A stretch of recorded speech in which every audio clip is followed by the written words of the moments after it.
Thank you so much for meeting with me today, Martin. Please tell us your name, where you were born, where you grew up, a little bit about your family of origin, and your education.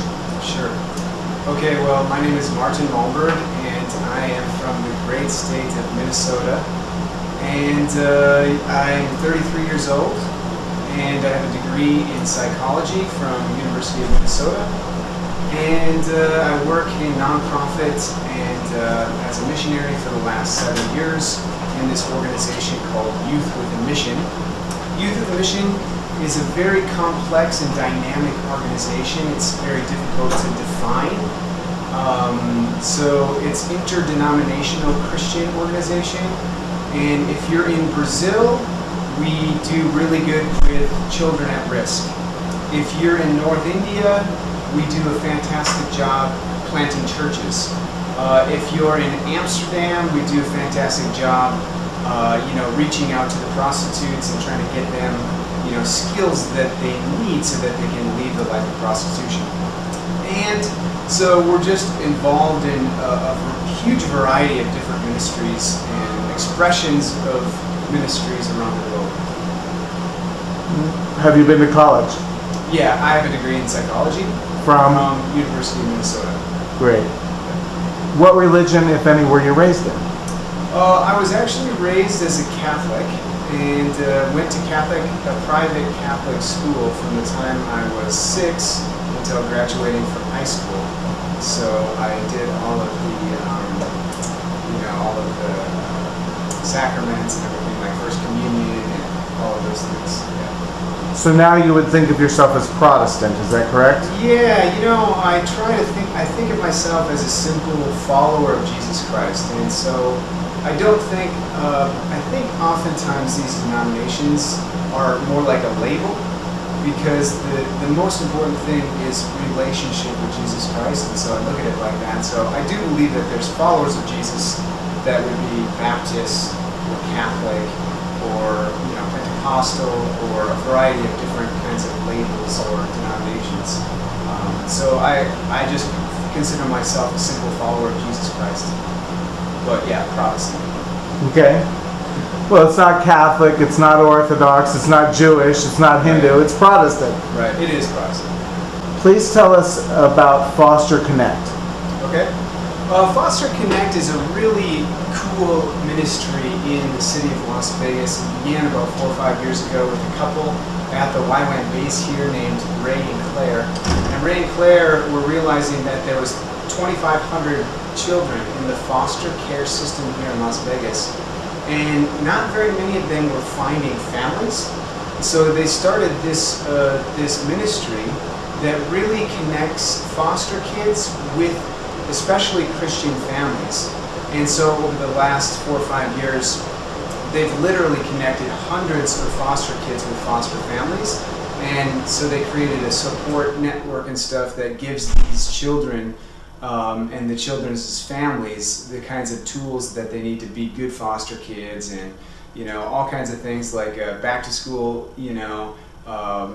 teaching, training, getting church members hooked up and giving them the opportunity. They go and present in churches and say, hey, these are the number of kids. Are you interested in being foster kids? And this is the process that you go through. And actually, Clark County now hires them to do the training for different events and different things. So they come into these kinds of things, both in churches and in secular settings, and they train on what it means to be a foster parent.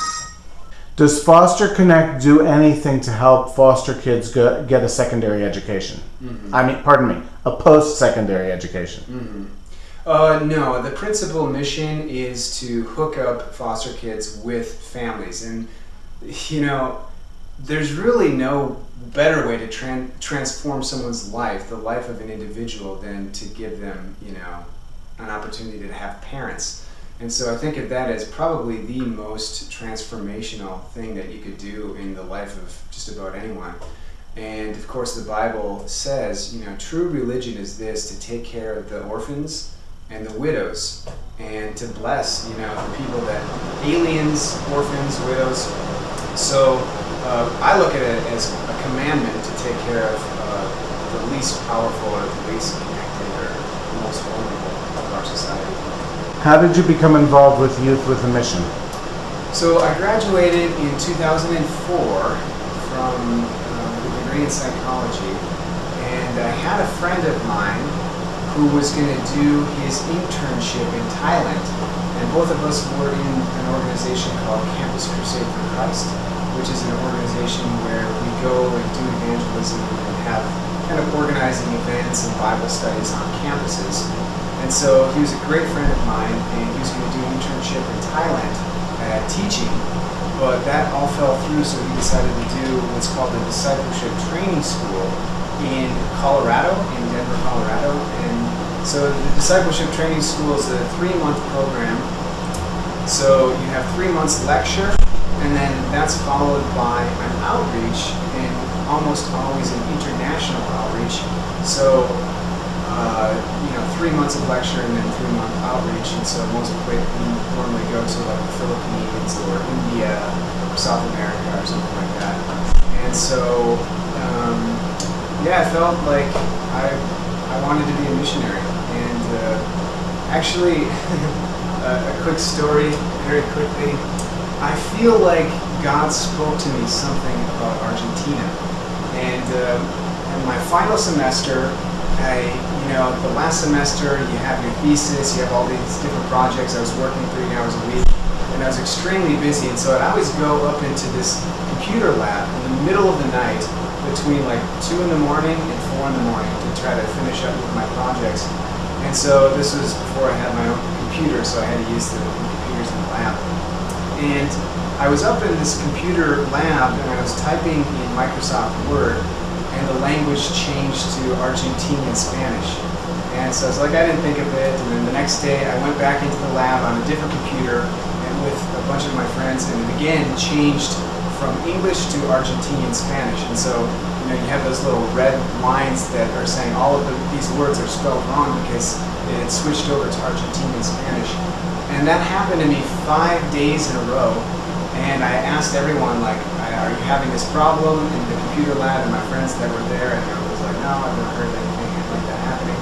So I felt like that was like a sign. And I don't even know why. I don't know, even looking back, why that was, why Argentina of all things. And so I felt like God was saying something about Argentina. And so when I looked in YWAM Denver's website, one of the outreaches was going to Argentina.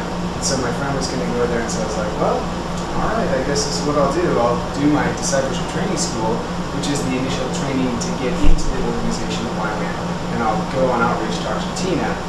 And so that's what I did.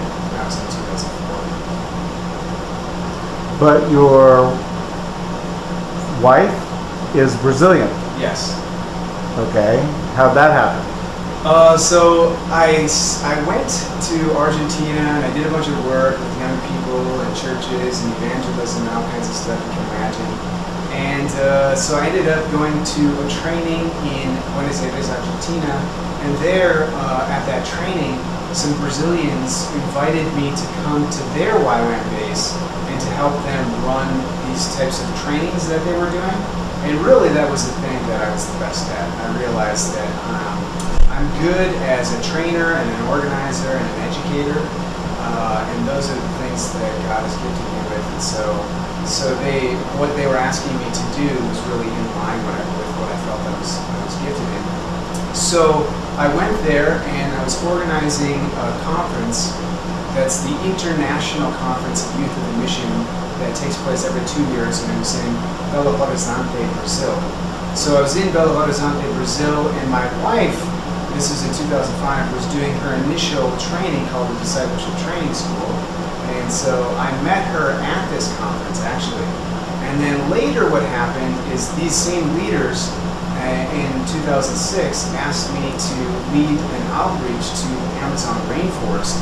And this was a team of 17, and my wife was one of the 2 leaders, and her name is Ellie Angela. So Ellie Angela and this other lady named Amelia were leading this team, but they didn't have any male leaders. And so the idea with outreach is, of course, you have male team members and female team members. So it is really actually beneficial to have male leaders and female leaders to balance out the leadership a little bit. And so my leaders asked me to help lead this outreach. And So that's really when I got to know my wife. We were leading, went to some tribes and stuff like that in the state of Roraima in North India, or North Brazil.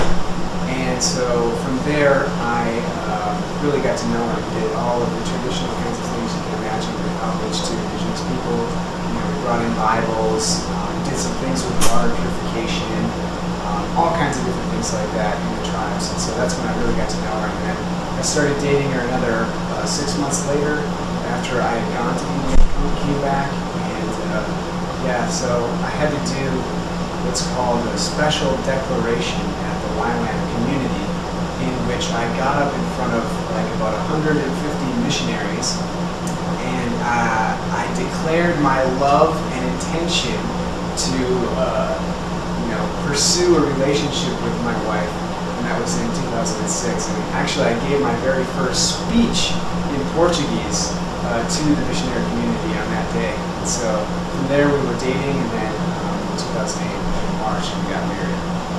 So. Why is it important for us to know about the School of Apostolic Pioneering? Why is it important for you to Or what's important for us to know about it? Okay.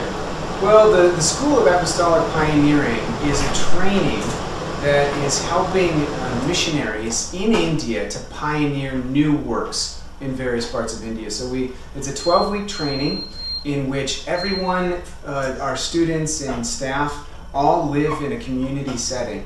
And during this time we have worship and intercession, and we have classes. We have skills-focused classes in communication and English and Hindi and some other different kinds of skills like that.